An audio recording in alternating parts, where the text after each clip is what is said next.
Hello everyone, आज हम लोग टाइम डोमेन एनालिसिस पढ़ेंगे। लास्ट क्लास में हम लोगों ने पॉजिटिव फीडबैक, नेगेटिव फीडबैक, जितने भी टूल्स होते हैं to use in the control system सब कुछ देख लिया था। ट्रांसफर फंक्शन क्या होता है for the close loop system देख लिया था।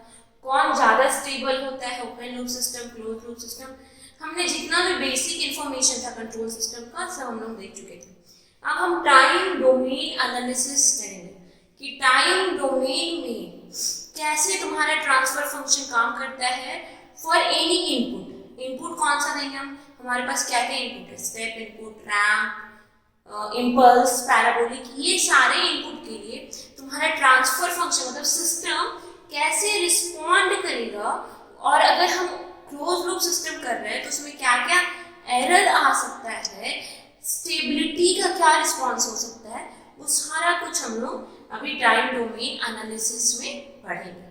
ठीक है, तो सबसे पहले टाइम डोमेन एनालिसिस में हम लोग स्टार्ट करते हैं first order system. We will start with first order system. System का ऑर्डर क्या होता है, टाइप क्या होता है, ये भी हम लोग देख चुके थे।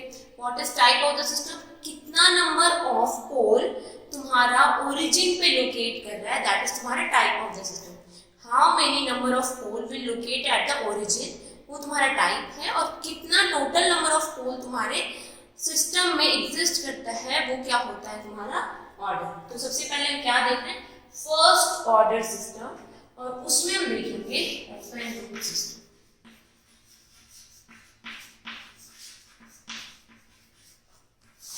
ओपन लूप मीन्स कोई भी फीडबैक नहीं है फ्रॉम आउटपुट टू इनपुट। ये है हमारा कोई फंक्शन, ठीक है, ये हम इनपुट दे दिए, दिस इज ओपन लूप, ये हो गया आउटपुट। ठीक है, इसी का हम देखेंगे टाइम डोमेन एनालिसिस में इसका क्या आउटपुट होता है। तो CS by RS is equal to 1 by tau s. Okay, what is CS?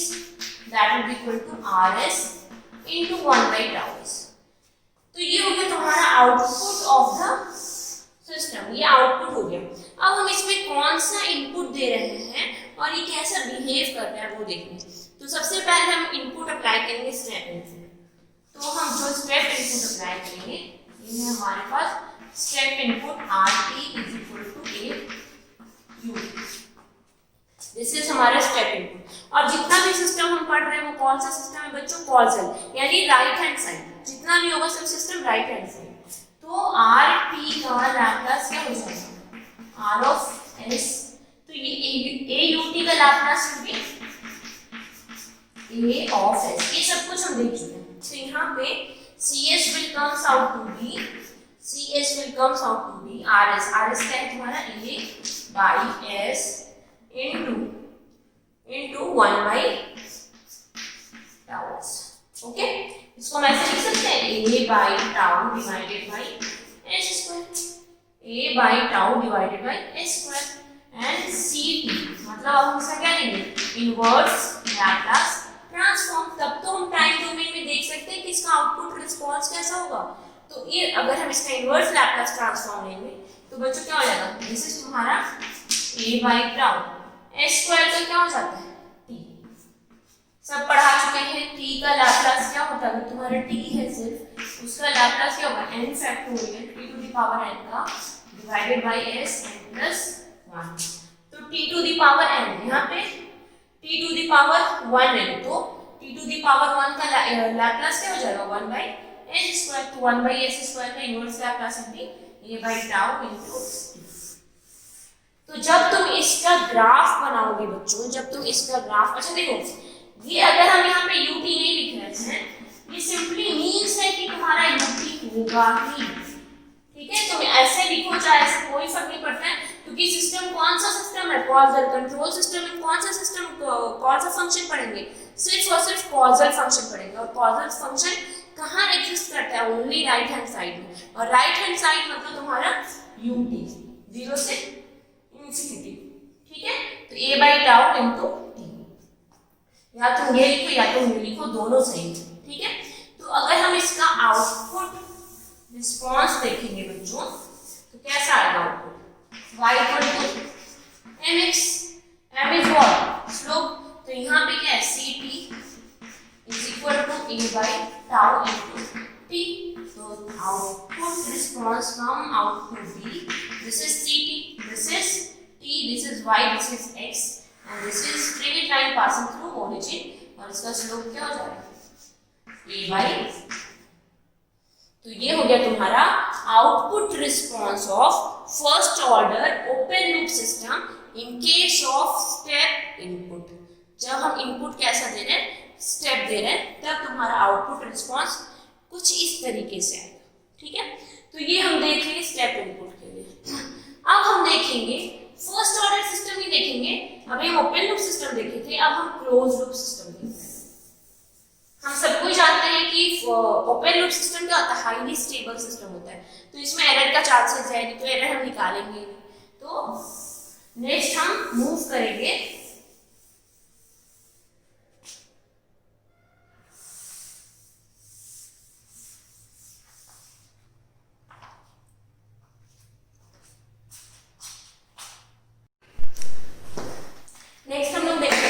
First order system, but अब कैसा सिस्टम होगा, close loop system.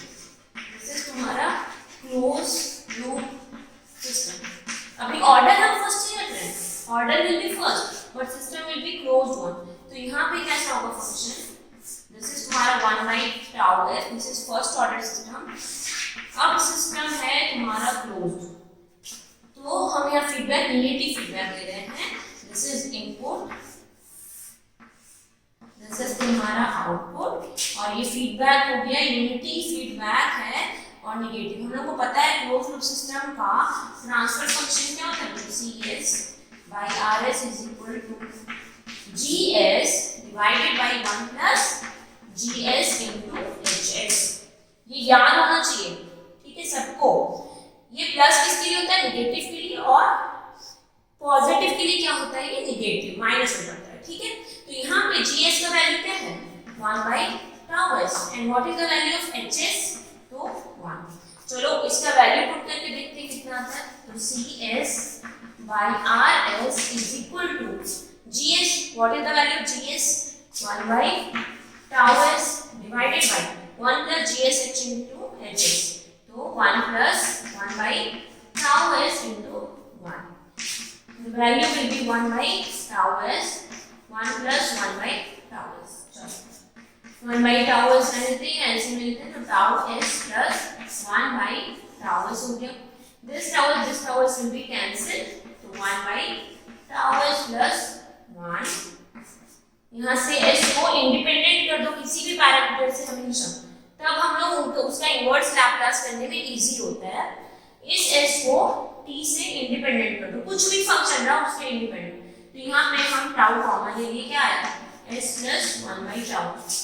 This is 1 by tau, इसको ऐसे लिख सकते हैं 1 by tau divided by s plus 1 by tau।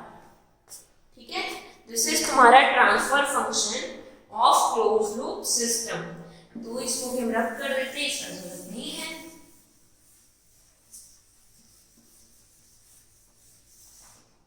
तो तुम्हारा CS by RS is equal to 1 by tau divided by S plus 1 by tau। ये तुम्हारा ट्रांसफर फंक्शन आ गया। अब देखेंगे कि भाई first order system close loop system कैसे तुम्हारा ऑपरेट करता है एनी इनपुट के लिए। तो अभी हम इनपुट कौन सा दे रहे हैं बच्चों, स्टेप इनपुट। तो CS will be equal to RS into 1 by tau divided by S plus 1 by tau। Step input दे रहे हैं, तो यहाँ पे हम स्टेप इनपुट दे रहे हैं। दिस इज हमारा R, कितना है वैल्यू A/U। ठीक है, तो क्या हो जाएगा इसका लैप्लास A by S। ठीक है, तो हम यहाँ पुट कर देते हैं।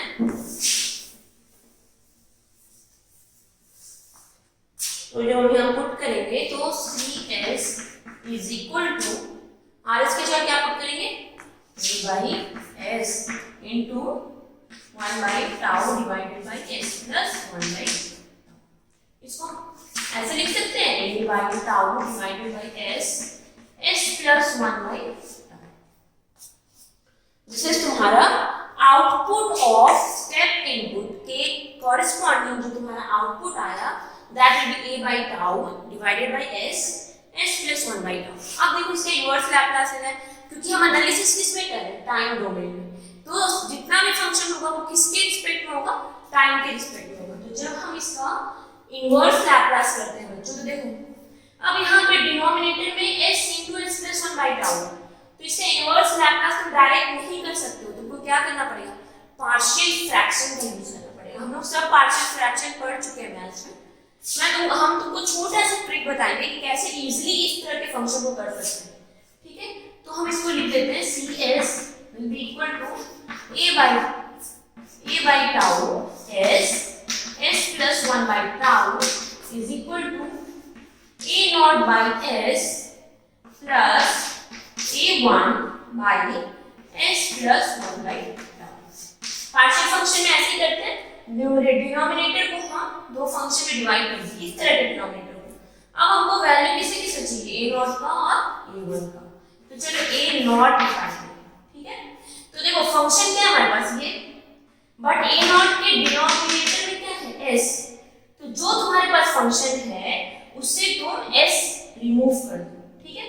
For the calculation of a not, जिसका तुम कैलकुलेशन कर रहे हो उसके डिनोमिनेटर में जो भी वैल्यू है वो तुम अपने ट्रांसफर फंक्शन से रिमूव कर दो। तो टोटल फंक्शन क्या बन गया, a by tau divided by s हटा दोगे क्योंकि a नॉट का कैलकुलेशन कर लो, क्या बचा s plus 1 by tau। Value क्या पुट करोगे, तो जो तुम रिमूव किया उसका वैल्यू, तो s equal to 0। तो s equal to 0 पुट करेंगे तो क्या आ जाएगा, यहाँ 0 पुट कर दो तो ये आ गया तुम्हारा a by tau into the cancel, तो a नॉट का वैल्यू भी। नेक्स्ट हमको किसका वैल्यू चाहिए, तो नेक्स्ट हमको a1 का वैल्यू चाहिए। तो a1 की वैल्यू के लिए क्या करेंगे बच्चों, क्या है हमारे पास फंक्शन ये, बट a1 के डिनोमिनेटर में क्या है s plus 1 by tau। तो फंक्शन से हम क्या हटा देंगे, s plus 1 by tau। तो a by tau divided by बचा s। अब तुम जिसको रिमूव किया उसको इक्वेट किससे करोगे, 0 से। तो s plus 1 by tau को इक्वेट करोगे जब 0 से, तो s का वैल्यू क्या आएगा, -1 by tau। तो यहाँ हम क्या पुट करेंगे, s equal to -1 by tau। Simple है, जिसका भी वैल्यू कैलकुलेट करना है डिनोमिनेटर से उसके वैल्यू को हटा दो and put that value is equal to be 0। उसको 0 से इक्वेट करके s का वैल्यू पुट कर दो। तो यहाँ पे s equal to -1 by tau। जब हम यहाँ -1 by tau पुट करेंगे तो a1 कितना आ जाएगा, माइनस, तो a नॉट भी कैलकुलेट कर ली, a1 भी कैलकुलेट कर ली। तो अब cs क्या हम क्या लिख सकते हैं, अब पार्शियल फ्रैक्शन में ब्रेक करके cs को लिख सकते हैं a by s minus a by s plus 1 by। अब हम इसको निकाल सकते हैं, अब हम इजीली इसका इनवर्स लैप्लास निकाल सकते हैं। तो इससे इनवर्स लैप्लास आएगा, inverse Laplace of this function is come out to be a by s क्या होता है, 1 by s किसका होता है, यूनिट स्टेप का।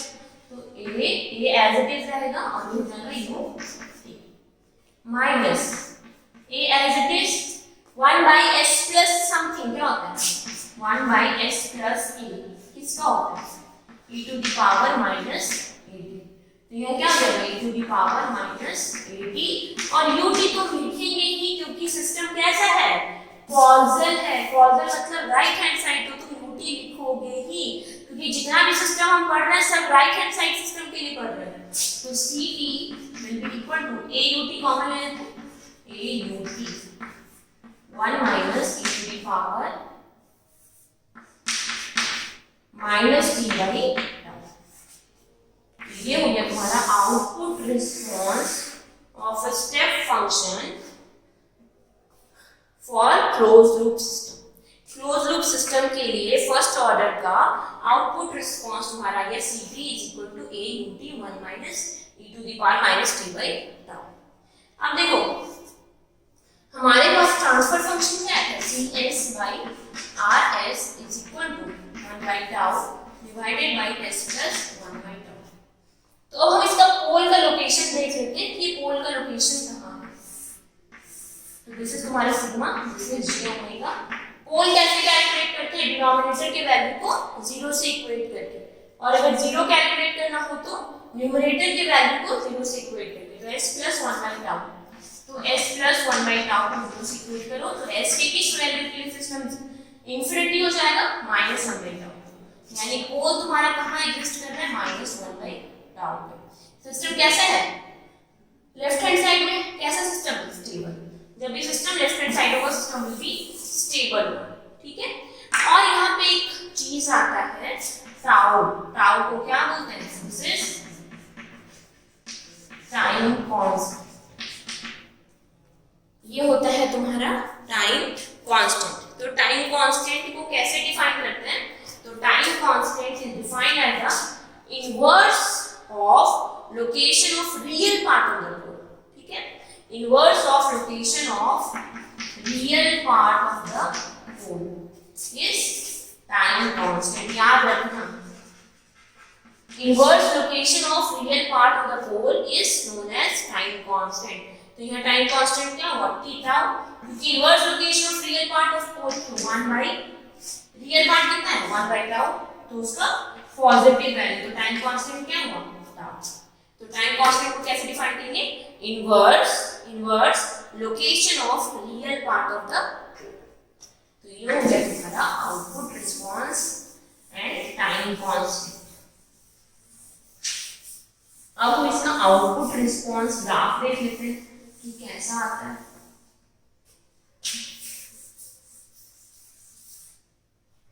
तो हमारे पास ct क्या है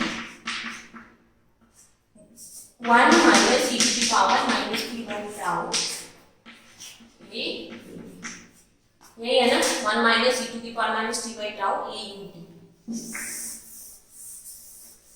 तो इसका अब हम बनाएंगे आउटपुट रिस्पांस। देखो हमारे पास इनपुट क्या था, इनपुट था हमारा a you t, u t means क्या, 0 से इंफिनिटी मतलब पॉजिटिव, मतलब पॉजिटिव साइड। तो हमारा इनपुट था ए, दिस इज हमारा इनपुट, ठीक है। आउटपुट कितने टाइम पे अपना जो रिस्पांस है उसको अचीव कर पाएगा, रिस्पांस मीन्स कि अपने इनपुट को अचीव कर पाएगा, वही हम देखेंगे आउटपुट रिस्पांस में। तो ध्यान दो बहुत इजी है, कुछ है नहीं, t इक्वल टू 0 पे देखना है, t इक्वल टू 0 पे क्या है, यहाँ पे पुट कर दो a 1 minus e to the power minus 0, e to the power 0 is 1, तो 1 माइनस 1 इज 0, तो t इक्वल टू 0 पे आउटपुट क्या है 0।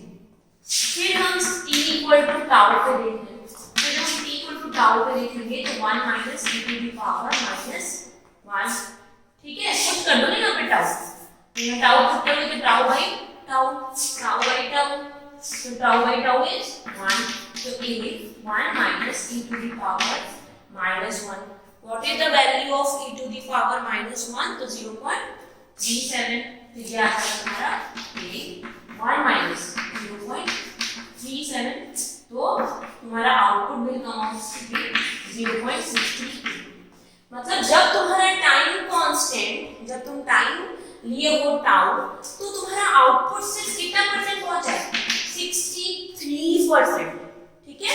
हमारा आउटपुट क्या है a, लेकिन कितना पहुंचा है a का सिर्फ और सिर्फ 63% ही अचीव कर पाया है, ठीक है। तो चलो यहाँ पे बना दिए टाउ के लिए 0.63, ठीक है। नेक्स्ट देखेंगे t इक्वल टू 2 टाउ, तो पुट करो c t equal to 2 tau, put करते a 1 minus e to the power minus 2 tau by tau, tau tau भी cancel, a 1 minus e to the power minus 2, what is the value of e to the power minus 2, तो 0.135, तो a 1 minus 0.135, तो 1 minus 0.135 will come out to be 0.865। तो जब तुम्हारा time constant 2 tau है, तो output कहाँ पहुंचा, आउटपुट विल अचीव ओनली तुम्हारा 86.5% ऑफ द टोटल रिस्पांस, ठीक है। जब तुम टाइम कांस्टेंट 2 टाउ लिए हो, तो output will achieve only 86.5% of total response. चलो फिर से टाइम बढ़ाते हैं, नेक्स्ट हम 3 टाउ के लिए लेते हैं, तो जब हम c इक्वल टू 3 टाउ लेंगे तो आउटपुट क्या जाएगा 1 minus e to the power minus 3 tau by tau. तो 1 minus e to the power minus 3, calculate कर लो e to the power minus 3, e to the power minus 3 will come out to be 1 minus 0.49. 1 minus 0.49 come out to be 0.951. तो time constant जैसे जैसे बढ़ा रहे हो तुम्हारा जो आउटपुट है अपने रिस्पॉन्स के पास पहुंचते जा रहा है, यानी ये 3 टाउ जब हम टाइम कांस्टेंट लिए तो आउटपुट कितना है 0.9518। चलो 4 टाउ के लेते हैं तो c इक्वल टू 4 टाउ, तो ये हो जाएगा 1 minus e to the power minus 4। e to the power minus 4 value will be equal to 1 minus 0.018। 1 minus 0.018 will equal to be 0.9828। तो जब तुम्हारा आउटपुट 4 टाउ है, टाइम 4 टाउ है, तो आउटपुट कितना है 0.9828। चलो लास्ट 5 टाउ पे निकालते हैं। 5 टाउ जब तुम t equal to 5 tau put करोगे तो 1 minus e to the power minus 5, calculate करो e to the power minus 5, तो e to the power minus 5 is 0067 और ये आ जाएगा तुम्हारा 0.9938। तो 5 टाउ पे अप्रॉक्स 99.3% पहुंच गए, 0.9938। तो अब हम ये देखें कैसे ग्राफ जा रहा है,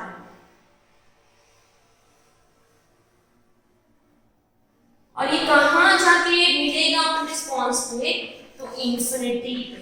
जब तुम्हारा टाइम कितना हो गया t equal to infinity put कर दो, कितना चाहिए ये 1 minus e to the power minus infinity, e to the power minus infinity 0, तो क्या हो गया आउटपुट। मतलब फाइनली ये जो तुम्हारा आउटपुट है वो कब पहुंचेगा, अपने इनपुट को कब फॉलो रीच करेगा, जब तुम्हारा टाइम इंफिनिटी है। तो ये जो रिस्पॉन्स है तुम्हारा कि 63% पहुंचा टाउ पे, 2 टाउ पे 86.5, 3 टाउ पे 95.1%, ये तुम्हारा डिपेंड करता है कि यूजर जो सिस्टम यूज कर रहा है उसको कितना आउटपुट अचीव करना है। इट्स टोटली डिपेंड अपॉन कि यूजर को कितना आउटपुट चाहिए। ठीक है, अगर यूजर को 63% ही चाहिए टोटल आउटपुट का, ओनली 63%, तो उसका आउटपुट क्या हो जाएगा, टाइम कांस्टेंट क्या होगा। लेकिन मान लो यूजर को 99% ऑफ एक्यूरेसी चाहिए, तो वो क्या होगा 5 टाउ तक वेट करेगा। ठीक है, उसका टाइम कांस्टेंट क्या होगा 5 टाउ। तो ये जो सिस्टम का टाइम कांस्टेंट है वो डिपेंड करेगा कि जो यूजर है उसको आउटपुट कितना चाहिए। ठीक है, आउटपुट जितना चाहिए यूजर को उसके अकॉर्डिंग तुम्हारा टाइम कांस्टेंट वेरी करेगा, उसके अकॉर्डिंग चेंज होगा। ठीक है, तो ये हो गया तुम्हारा output response of first order closed loop system in case of step input. ठीक है, आई होप ये क्लियर हुआ होगा तुम्हें।